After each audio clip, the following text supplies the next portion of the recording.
Good morning mga ka-builders, good morning Philippines, at good morning doon sa mga malalayong lugar sa ibayong dagat na abot po ng aking YouTube channel. Magandang umaga po sa inyong lahat, magandang hapon at magandang tanghali. So habang po ako ay nag-a-upload ng video ko ngayon, sinasabayan ko na rin po ng kape dahil umagang umaga po. Dahil pagkadating ng oras na naman ng alas 8, busy na po tayo at pupunta tayo sa site. So ito nga po pala, yung aking ihatid sa inyong project ay dito po yan sa Meridian Subdivision, Pilinbes, Pasong Kawayan, General Trias, Cavite. So, yung detalye po ng project na ito ay may 3 kwarto, 2 CR, taas at baba, isang garahe at extension ng kusina. At saka isa pa po, hagdan po nito ay siguro kung doon sa mga mayroon ng may-ari ng bahay ng Pilinbes o iba mang subdivision, alam niyo po kung minsan yung hagdan natin masyadong matarik. So hindi ko naman po nilalahat, pero talaga ho dahil ang bahay natin is pangkaraniwan na ho, nasa 24 square meter lang po yung floor area. So yung area po nung hagdan, yung stair pataas is talagang makitid siya at isa pa matarik. So ang ginawa ko po ay inislant ko pa ng bahagya, hiniga ako ng bahagya. So nag-adjust ako ng halos 0.60 centimeter. So pero yung step niya hindi naman po nabago yon. The same number pa rin po ng step pataas. So masyadong humiga na siya, tapos mas malapad na po yung kanyang step, yung baitang.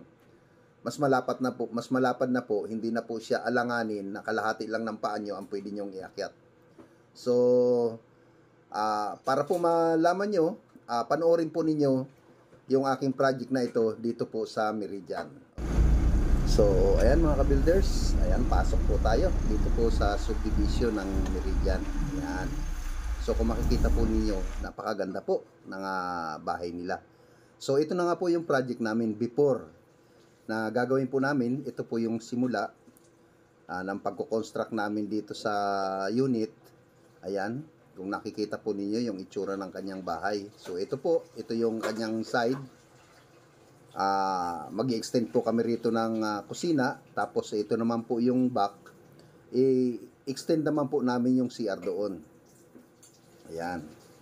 So kung nakikita po ninyo, yung CR po talaga niyan is nakaangat po dito sa loob. So yan po, ito titibagin po namin to at i-atras po namin doon sa likuran. Yung pinakalikod po ng bahagi, tapos palalakihin po namin ng bahagya para po magkaroon ng shower. So ayan na. Ito na po yung pa-deliver natin ng materyales. So para makapagsimula kami. Ayan. So, habang inaayos po namin, o habang po tayo ay nakapagpa-deliver na, ito po yung pang 2 linggo ng aming trabaho. So, nakapagpundasyon na kami, mga poste, ayan, asintada. So, doon po sa mga nanonood po ng aking video, siguro magtataka kayo bakit biglang ganito nangyayari, no? Kasi po hindi po ako updated o daily o twice a week mag-upload po ng aking video o ng aking mga project. Kasi po tayo po, ang ginagawa na po natin ay monitoring po doon sa mga project natin. So kuminsan po nagkakasabay-sabay, mga 2 project po. So yung iba, yung distance po niya ay malayo. So ayan po mga ka-builders. Ito na po, yung CR po na yon, yung titibagin po natin at ito yung magiging pinto niya. So nagabang tayo ng mga linya ng tubig dyan dahil po sa corner na yon, doon po magkakaroon ng kusina. Ayan. So ito na mga ka-builders. Ayan. So pasukin natin. Ito yung mga delivery niya nung halos sa 3 linggo ng aming trabaho. Ayan. So kung makikita po ninyo, ito halos 1 buwan na ho ng trabaho namin. naglalagay na kami ng beam. So, dito po sa beam na ito, kaya po ganyan, inuna namin yan, ay ang gagamitin po namin dito is steel deck. Dahil nga po sa yung distance niya is halos sa 4 meters din, o kulang-kulang 4 meters, ito, yung sa garahe na yan. So, medyo makapal po yung ating biga. Ayan. So, ang ginamit namin dito ay steel deck. Nang sa ganun po, malinis na po yung yung pinaka-kesame niya, at saka parang naka-design na rin po siya. Ayan. So, ito mga ka-builders, yung advantage lang kasi ng steel deck. Hindi mo na kailangan na magpuporma pa ng pinulik o ililibil pa kasi libilado na po yan. So, sa mga soaring jack po, yun na lang po ang magdadala dyan. At mas matipid po yung paggamit ng mga tukod. Ayan. So, ito na po yung time na kung saan magbubuhos na po kami ng slab. Ayan. Full force na po yung ating mga tauhan. So, ginamitan na rin po natin ng mixer. Nang sa ganun po, mapadali po yung aming ginagawa. Ayan. So, ito na po yung time na talagang yung mga tao natin ay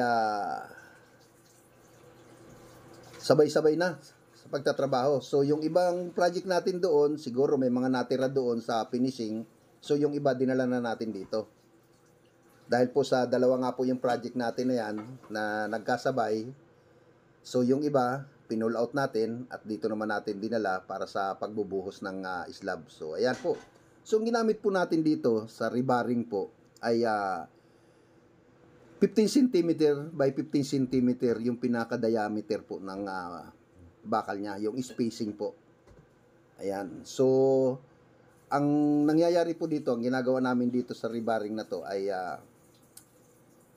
double matting. So, ito na po, yung pagkatapos namin ng ilang mahabang araw, dito na po sa taas, nag-kesame na po kami. So, talaga po makikita nyo, shortcut na po yung aming trabaho. Gawa nga po ng, talaga sabi ko naman nga po sa inyo, yung upload ko na ito, ay hindi po particular na araw-araw i-update ko sa inyo, madadala ko sa inyo, updated, yung mga ginagawa ng tao ko, gawa nga po ng busy tayo doon sa ibang mga project. So, ito na po yung kinalabasan, dito sa loob. Ayan. So, nagbukas kami dito sa side, para sa access papunta sa kusina. Ito na po yung kanyang kitchen. So, napaka dami pong gamit, ano? So, ito na po yung CR. So, inuna namin yung CR dahil nga po yung mga tao nating stay in, walang magamit. So, ayan. Naglagay tayo ng shelves na lagayan ng mga shampoo doon. So, tiles na po ang gamit natin. Kamukha rin po yan ng mga mapapanood po ninyo doon sa YouTube, yung ibang mga nagbablog. So, nagkaroon na rin tayo. Ayan, ito po yung hagdan kung saan malapad. So, hindi ko na po naipakita sa inyo yung pagtitibag po ng hagdan na yan dahil po talaga yung hagdan na yan is puro bakal. So, ngayon, ginawa na namin concrete. Ayan, ito po yung 3 kwarto. So, ito yung una. Pag akyat mo, gawing kaliwa, isa. At ito yung pangalawa. At dito yung pangatlo. So, dito sa pangatlo, mayroon kaming hallway papunta sa terrace. Ayan. At ito na po yung garahe. So, ang bilis po ng mga pangyayarin po, no? Alam ko po, inahanap yun yung detalye paano step by step kong ginawa. So, dito nagtataka kayo bakit finish na kaagad. So, siguro doon sa mga nauna kong vlog, so halos ganun din naman po ang nangyayari. Hindi naman po kasi tayo araw-araw na nagbablog. So, ito na po yung kinalabasan, ano, nung ating project. Ayan. So, kung makikita po ninyo, ayan, yung cabinet po niyan, hindi po yan na aluminum plywood lang po yan. Marine plywood po ang ginamit namin dyan. So, kung makikita po ninyo, ayan, no. Mayroon pa siyang pinaka-ilaw sa ilalim para maliwanag po kung halimbawa mag-aasikaso talaga kayo o maggagawa dito sa kusina, sa lababo, maliwanag po. Ayan, so kaya nilagyan namin ng cube light yan o strip light. Ayan, so ito na po yung pinaka-finish na harapan ng aming project. Ayan, so counting retouch na lang kami dito. at ready na. So kasi sa mga ka-builders, sa totoo lang ay nandito na po yung may-ari. Dahil nga po sa ang kontrata namin dito is 4 months. Pero dahil mo may mga pahabol pa kami finishing at naunawaan naman nila, dahil nga po sa pag-uulan, so hindi kami masyadong nakapagtatrabaho. So yung 4 months na yon ay nagkaroon pa ng excess na mga 2 weeks, ganyan. Ayan, ito na po siya. Dito na po nakatira, so mabuti na lang po, napakabait po nung may-ari. Kahit na dito sila nakatira, wala po kaming narinig na anumang mga salita tungkol sa kanila. At natutuwa sila dahil hindi raw yung bahay nila, hindi kamukha nung dati na kahit na gumagawa pa kami, talagang panatag na yung kanilang kalooban na talagang maayos yung kanilang bahay. Ayan, ito po yung kanilang CR. Ayan. So, makikita nyo na po, nakahilera na po, tapos mayroong isang laboratory, may salamin. Ayan, ito naman po yung kusina nila. So, makikita po ninyo, no? Hindi naman po masyadong elegante kung sa paningin ko, pero makikita ko po na yung may-ari na sisiyahan. Ayan, so ito na po yung pinaka fully finish, may bar counter. Ayan, so ito po yung kanilang bar counter. So kung makikita po ninyo, medyo marami nang naka-display, no? Kasi po dito na sila nakatira. Ayan, mayroon pang drop light. Yun, no? Tapos yung kusina nila, yung living area nila, ayan, nandiyan na lahat ang sopa. Tapos yung kesame nila, so wala kaming ginamit dito na PVC panel sa kesame, gawa nga po ng pinagbabasihan lang po namin dito yung budget. Pero doon sa terrace po sa taas, ang ginamit namin doon is PVC panel. Ayan, so meron silang pull out ng pork utensil, ayan, at saka yung pull out ng mga pinggan. So ito yung kanilang sala. Yun, no.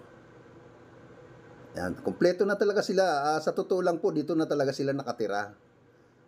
Binigyan lang kami ng pagkakataon sa loob ng 2 linggo na makumpleto namin, mapinish namin yung project. Ayan, ito po yung sinasabi ko sa inyong hagdan. Ayan, no. So akyatin po muli natin yung kanilang itaas, yung pinaka-kwarto. So ito po talaga ay nasa 3 kwarto lang po. Isa dito sa kaliwa, isa sa kanan, at isa doon sa dulo, pinaka-master bedroom. Ayan. So kung makikita po ninyo, may mga nakaabang na po yan para doon sa aircon. Ayan. Kompleto talaga ng gamit na talagang kami ho, napagbigyan lang na matapos namin. At napakabait po nung mag-asawa. Ayan. So, hindi ka talaga may stress. Anong kausap. Ayan, no. Tignan mo nyo naman, no, yung kesame nila dito sa terrace. Ayan, sa taas. Napakalaki yung terrace nila kasi big family po sila eh. Yun. Okay. So, ito naman to sa pinakadulo na yan, may CR. So, actually mga ka-builders, wala pa po kaming mga binibuilt-in na cabinet dito at saka wardrobe. Dahil nga po sa kulang sa budget, so, ang sabi ng may-ari, ay saka na lang daw po pagbalik niya galing ng abroad. So, kung hindi man, basta sinabi niya, kuya, kayo pa rin ang gagawa ng mga dahil talagang nasisiyahan kami doon sa ginawa niyo para sa amin. Hindi namin sukat akalain na mapapalaganda nyo yung bahay namin na wala kaming idea kung paano nyo ginawa. Wala kaming binigay sa inyong reference o disenyo, basta naniniwala kami at saludo kami sa ability po ninyo kung paano nyo pinaganda yung aming bahay. So actually mga ka-builders, yung mga idea pong ganito, wala naman po silang binibigay sa aming specific details o yung disenyo na gagawin namin. So magkaganon pa man, doon na lang po ako umaasa doon sa mga may-ari na gustong magpagawa. Kailangan po talaga ng site visit at pag-usapan po natin yung mga ipapagawa po ninyo sa inyong unit. Okay po, so hanggang sa susunod po mga ka-builders, hanggang dito na muna muli ang aking channel o video at magkita-kita po tayo sa mga susunod na video na aking i-upload. Ayan mga ka-builders, so ito na yung pinakamalinis na detalye nung unit na ito. Ayan, yung garahe niya. So, napakaluwang, no? Yun. Kita nyo naman, no? Yung kombinasyon ng kulay, wala po silang idea kung paano ibibigay sa akin yung kulay na gusto, na masisiyahan talaga sila. Ayan. So, pag ipasok nyo ng entrada, ng sala, ito po ang mabubungad sa inyo. Ang nilagay po namin dun is PVC floated. Ayan. Pero wala naman po silang sinabing ganun. So, ako na po ang nagdi-decide. Kung kaya ng budget, ako na po ang nagdi-desisyon na lagyan yung sala nila. Kasi po, alam ko naman po na hindi po ako yung klase na kailangan kong kumita ng malaki para lang po sa project. Ang gusto ko po, masiyahan po yung may-ari. Yung mata nila ay nasisiyahan doon sa ginawa ko. Hindi ko po tinitipid talaga yan. Yung mga project ko po, hindi ko po tinitipid. Hanggat makakaya ko po na yung budget nila ay napagkakasya, talaga pong ina-apply ko po doon sa kanilang bahay na alam kong masisiyahan sila. Dahil po, mahirap po kasi na ganyan ang halaga ng bahay, bakit ganun lang? Hindi po ba? Kaya maraming salamat po doon sa tiwala po ng may-ari sa amin. Okay? So hanggang sa susunod po mga ka-builders. At magkita-kita po muli tayo. Dahil po sa alam ko, nag-iintay po kayo uli ng aking mga susunod na project. Ayan. So ito na po yung pinakaharap ng bahay nila. Ayan. So sana po nagkaroon kayo ng idea at kapulutan po ninyo yung aking mga nabanggit o nasabi dito sa bahay na ito o doon sa mga susunod pang mga project na gagawin ko. Okay po. So maraming salamat po sa lahat. Shoutout ako, Sir Lee. Thank you very much. Doon rin po sa ibang mga subscriber ko na hindi ko na-mention din yung mga pangalan. Gawa nga po ng wala akong listahan. So ayan na po siya. Maraming salamat po sa inyo. Bye-bye.